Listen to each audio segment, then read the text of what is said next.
মাত্ৰ কেইটামান বস্তুৰে আজি আপোনালোকৰ কাৰণে এটা লাডু ৰেচিপি লৈ আহিছোঁ যিটো খাবলৈ বহুত বেছি সোৱাদ হয়।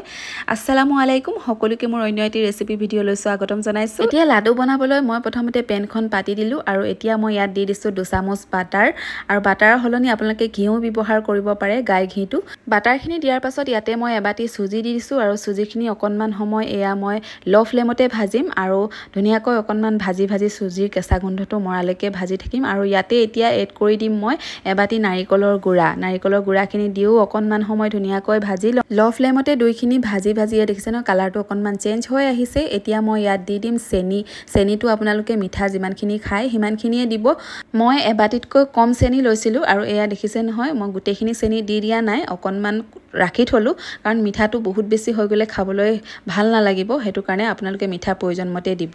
এতিয়া ধুনীয়াকৈ গোটেইখিনি মিক্স কৰি ল'লোঁ আৰু ইয়াতে মই এয়া এবাটি গাখীৰ ধুনীয়াকৈ অকণমানকৈ দি পেলাই গোটেইখিনি ধুনীয়াকৈ লৰাই যাম। ইয়াত টোটেল 2 বাটি গাখীৰ লাগিব মোক, যিহেতু মই 2 বাটি চুজি আৰু নাৰিকলৰ গুড়া লৈছোঁ, সেইটো কাৰণে। এতিয়া ধুনীয়াকৈ আৰু এবাটি গাখীৰ দিলোঁ, এইখিনি দি পেলাই ধুনীয়াকৈ অকণমান সময় লৰাই দিম। এইখিনিতে এটা কথা মন কৰিব, গেছৰ ফ্লেমটো কিন্তু আপোনালোকে একেবাৰে ল'তে ৰাখিব, কাৰণ গাখীৰটো যদি অকণমান জ্বলি যাবলগীয়া হয় তেতিয়া কিন্তু এটা বৰ বেয়া গোন্ধ ওলায় আৰু খাবলৈ সেই টেষ্টটো নোপোৱা হয়।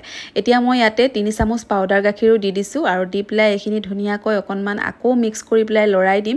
এয়া ধুনীয়াকৈ চাৰিওফালে লৰাই এতিয়া মোৰ এয়া দেখিছে নহয় গাখীৰখিনি শুকাই আহিলে। এতিয়া মই ইয়াতে অকণমান ফুড কালাৰ ব্যৱহাৰ কৰিছোঁ, আপোনালোকে যিকোনো কালাৰে ব্যৱহাৰ কৰিব পাৰে, গ্ৰীণ হওক বা ৰেড হওক বা পিংক হওক, দেখিবলৈ ধুনীয়া লাগে আচলতে ফুড কালাৰটো দিলে। এতিয়া গোটেইখিনি ধুনীয়াকৈ মিক্স কৰি লৈছোঁ আৰু ইয়াতে অকণমান গাখীৰ দি পেলাই আকৌ ধুনীয়াকৈ অকণমান লৰাই এয়া দেখিছে নহয় গোটেইখিনি হৈ আহিছে আৰু কেৰাহীখনত অকণমানো লাগি থকা নাই, ধুনীয়াকৈ হৈ গৈছে। এতিয়া মই এইখিনি নমাই পেলাই এখন প্লেটত উলিয়াই ল'ম। এয়া দেখিছে নহয়, প্লেটখনত উলিয়াই পেলাই ধুনীয়াকৈ মই গৰমে লাডু কৰিম, কাৰণ ঠাণ্ডা হৈ যোৱাৰ পাছত লাডুৰ চেপটো ধুনীয়াকৈ নুঠে। এতিয়া হাতত মই অকণমান ঘি লগাই ল'লোঁ আৰু এয়া আপোনালোকে ঘিৰ সলনি তেলো লগাই ল'ব পাৰে, ৰিফাইন অইলটো, আৰু নহ'লে গাই ঘি লগাব, নহ'লে বাটাৰ চাটাৰ থাকিলেও লগাই ল'ব। আৰু এতিয়া মই এটাকৈ ধুনীয়াকৈ লাডু বনাই যাম আৰু এয়া দেখিছে নহয় লাডুটো খুব ধুনীয়াকৈ হৈ গৈছে এয়া। আৰু এইখিনিতে মই বাৰ্বি শইকীয়াক বহুত ধন্যবাদ জনাইছোঁ। তেখেতে কৈছে মই গহপুৰৰ পৰা আপোনাৰ ভিডিঅ' চাই আছোঁ আৰু আপোনাৰ ভিডিঅ' চাই বহুত বেছি ভাল লাগে। ধন্যবাদ বাৰ্বি শইকীয়া বাইদেউ। আৰু লগতে হাচিনা বেগমকো মই ধন্যবাদ জনাইছোঁ, তেখেতে মোক মোৰ ভিডিঅ'ত কমেণ্ট কৰিছে যে বা আপোনাৰ ভিডিঅ'বোৰ চাই বহুত বেছি ভাল লাগে আৰু আপুনি কিন্তু আপোনাৰ ভিডিঅ'ত মোৰ নামটো ল'ব, গতিকে আপোনালোকৰ নাম লৈছোঁ। এনেকৈয়ে মোৰ প্ৰত্যেকটো ভিডিঅ'ত মই দুজন মানুহৰ নাম ল'ম।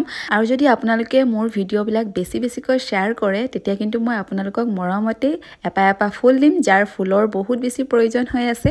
বাৰু যি কি নহওক, ৰেচিপিটো চাই কেনে পালে লাইক কমেণ্ট শ্বেয়াৰ কৰি জনাব। লগতে মোৰ ভিডিঅ'বিলাক চাই যদি ভাল লাগে তেতিয়া কিন্তু মোৰ পেজটো ফ'ল' কৰিবলৈ একেবাৰে নাপাহৰিব।